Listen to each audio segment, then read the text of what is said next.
see who I found at Imaging USA. None other than my good friends, Steve Brazill and Brett Schauf. Guys, how's it going? We are doing good. This is way bigger than last year. Is it? Yeah, compared to Louisville, at least to me, I'm curious what other people think. Compared to Louisville, this is what I always imagined Imaging USA to be. Is this your first time at Imaging or? Second, I did Louisville last year, but mostly that was for the whiskey.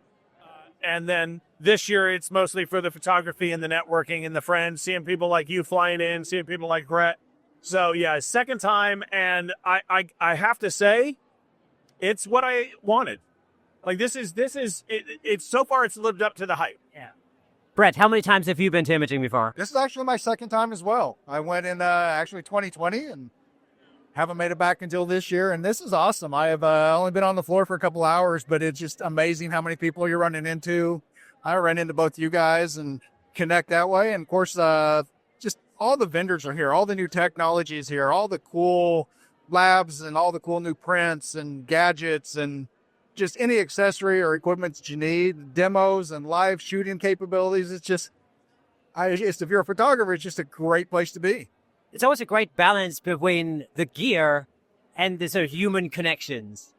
Oh, no, I mean, I can do the gear online. I mean, I can look at the gear anywhere, but I mean, just being able to walk the show floor and run into you guys and run into the Larrys with Platypod and just run into all the friends in and out of market. It's just so cool. It's great to talk to people that share the same passion that we do. Yeah.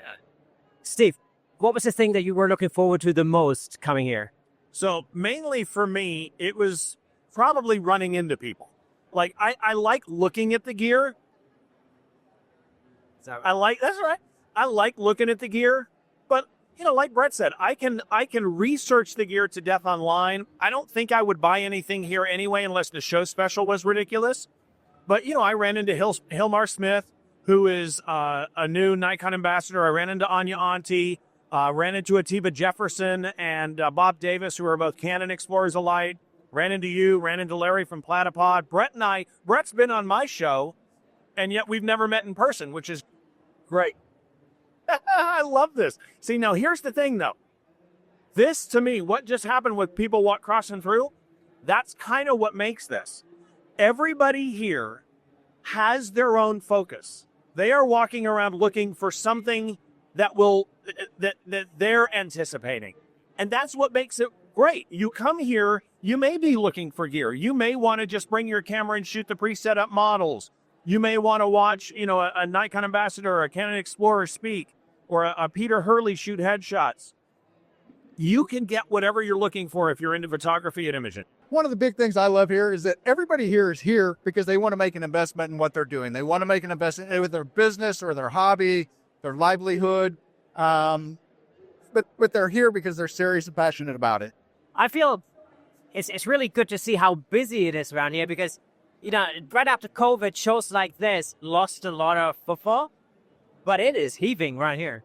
No, it is so wonderful to see people out and about and just, again, that human interaction. It just getting away from all the online chats and the forums and hiding behind the keyboard and getting out and interacting and just interfacing with people. And you get in an elevator and you're going to have a conversation with somebody you'll never see again, but you have a passion that you share and it's just great to connect.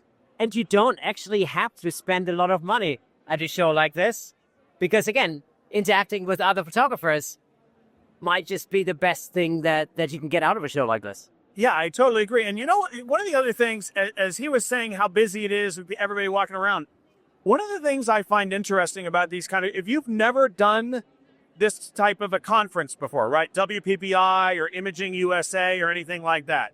If you've never done something like that, one of the most interesting things is some people will have cameras, right? A lot of times it's the hobbyists that will end up having cameras on them. A lot of the pros are walking around. They're not shooting models. They're not shooting anything. The networking opportunities here are unprecedented. You will meet your photography heroes. You'll find out they're all just real people. You'll talk about photography all day long, which for me is kind of a heaven's place. It's hard to explain if somebody's never done a conference before. Like he's been twice, I've been twice. I've been to a bunch of other conferences. You do the photography show in London. If you've never done a conference like this, I highly recommend give it a shot once, even if you don't do the whole thing and you don't want to do the classes or workshops. Instead, I see this is what I'm talking about though. They're on a mission and that's awesome. Do at least this, do at least the expo, right? Get used to walking around and meeting people and reading name tags and saying hi and stuff like that. It makes it a lot of fun. Thank you so much for tuning in. If you enjoyed that clip, then press here for the full episode in glorious Technicolor. Hey, and don't forget to subscribe.